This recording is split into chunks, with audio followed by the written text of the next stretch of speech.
تو اب یہ تو حکومت بنائیں گے وفاق میں، تو ہم کیوں نہ پھر ایسی پارٹی کی طرف جائیں جس نے وفاق میں حکومت بنانی ہے۔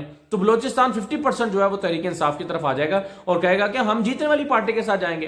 سندھ آدھا آ جائے گا پیپلز پی ٹی اے کے ساتھ اور کہے گا کہ ہم کیوں نہ جیتنے والی پارٹی کے ساتھ جائیں۔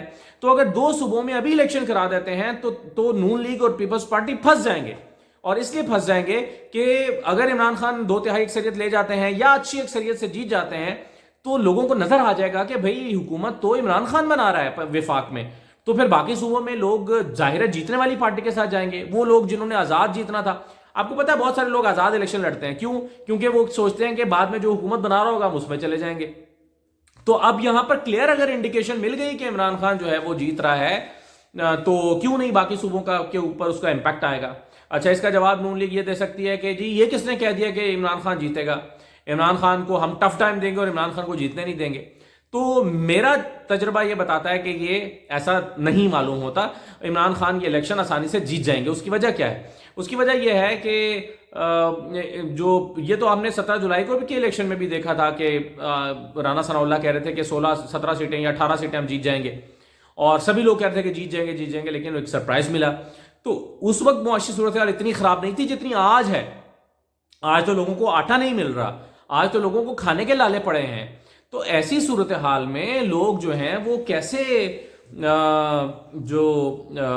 ووٹ کریں گے پی ایم ایل این کو یا پی ڈی ایم کو؟ تو یہ بہت مشکل کام دکھائی دیتا ہے۔ تو مجھے یہ لگتا ہے کہ اگر سارے حلقوں میں، سارے صوبوں میں الیکشن اس وقت کراتی ہے حکومت تو پھنسے گی، اور اگر سارے صوبوں میں الیکشن نہیں کراتی، صرف 2 میں کراتی ہے، تو پھر بہت برا پھنسے گی۔ تو پی ڈی ایم پھنس تو گئی ہے، اب ایک ہی بات ہے کہ آپ ضد کر جائیں اور ضد یہ کر دیں کہ جی عمران خان کے اوپر لگا دیں ریڈ لائن کہ عمران خان کو تو آنے نہیں دیا جا سکتا کسی بھی قیمت پر۔ تو پھر وہ جو کسی بھی قیمت ہے وہ اتنی بھاری قیمت ہوگی کہ اس قیمت سے وہ اتنی بھاری قیمت ہوگی کہ وہ ملک کو خدا نخواستہ اس کی قیمت ادا کرنی پڑ سکتی ہے۔ تو یہ ضد کسی کو سوٹ نہیں کرے گی، پاکستان کو سوٹ نہیں کرے گی، پاکستان کے عوام کو سوٹ نہیں کرے گی۔ تو میرا خیال ہے کہ یہ ضد اس وقت پاکستان کے حالات اجازت بھی نہیں دے رہے کہ یہ ضد کی جائے۔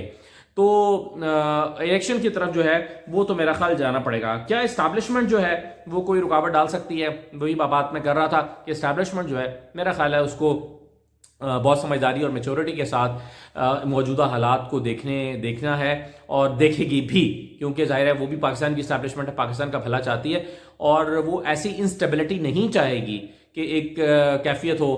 مثلا مجھے آج پی ایم ایل این کے ایک لیڈر کہہ رہے تھے کہ جی ٹھیک ہے، میں نے کہا کہ اگر آپ الیکشن نہیں کرائیں گے، وہ کہہ رہے تھے کہ الیکشن ہم نہیں کرائیں گے، تو میں نے کہا اگر الیکشن نہیں کرائیں گے تو پھر عمران خان سڑکوں پر آ جائے گا۔ تو انہوں نے کہا کہ سڑکوں پر آ جائے گا تو کیا فرق پڑتا ہے، پہلے 1 سال سے سڑکوں پر ہے، کچھ فرق پڑا ہے؟ تو میں نے کہا فرق پڑا ہے، ان کے سڑکوں پر ہونے کی وجہ سے انسٹیبلٹی ہے ملک میں، اور اگر یہ انسٹیبلٹی 1 سال اور چلتی ہے تو آپ کا اور نقصان ہو جائے گا، اگر 6-8 مہینے اور چل جاتی ہے یہ انسٹیبلٹی۔ تو اس اسٹیبلٹی جو ہے وہ ایسے نہیں آ سکتی جیسے سوچا جا رہا ہے کہ جی الیکشن نہیں کرائیں گے۔ میرا خیال ہے عمران خان نے اپنے سارے کارڈز کھیل دیے ہیں، اور اب جو ہے وہ الیکشن کرانے کے سوا کوئی چارہ نہیں بچا ہے۔ قانون بھی یہ کہتا ہے کہ 90 دن میں الیکشن ہو، اسمبلیاں ٹوٹ گئی ہیں آج کی تاریخ میں، آج اسمبلی ٹوٹی ہے تو 90 دن میں الیکشن کرانے پڑیں گے، اس کے علاوہ کوئی اور چارہ یا راستہ نہیں ہے۔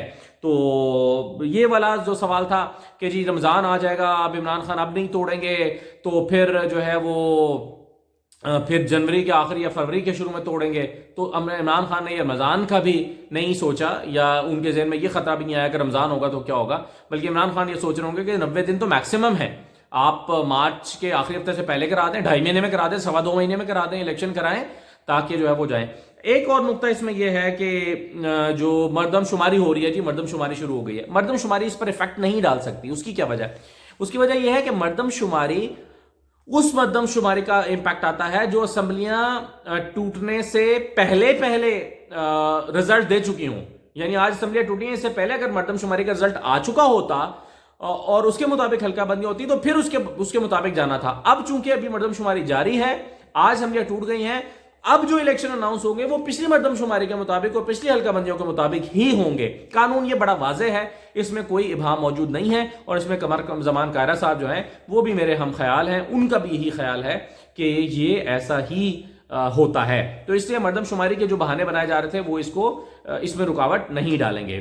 تو یہ جناب صورتحال ہے عمران خان کو ڈرانے والے کامیاب نہیں ہو سکے اور پی ڈی ایم کے سارے راستے عمران خان نے بند کر دیے ہیں، اور ابھی یہ معلوم ہوتا ہے کہ پرویز الہی اگرچہ انہوں نے پوری خوشی کے ساتھ یہ فیصلہ نہیں کیا ہوگا، لیکن بہرحال وہ عمران خان کے ساتھ ہول ہارٹیڈلی کھڑے ہیں، اور کوئی چونو چرا کیے بغیر انہوں نے سمری پر دستخط کر دیے ہیں۔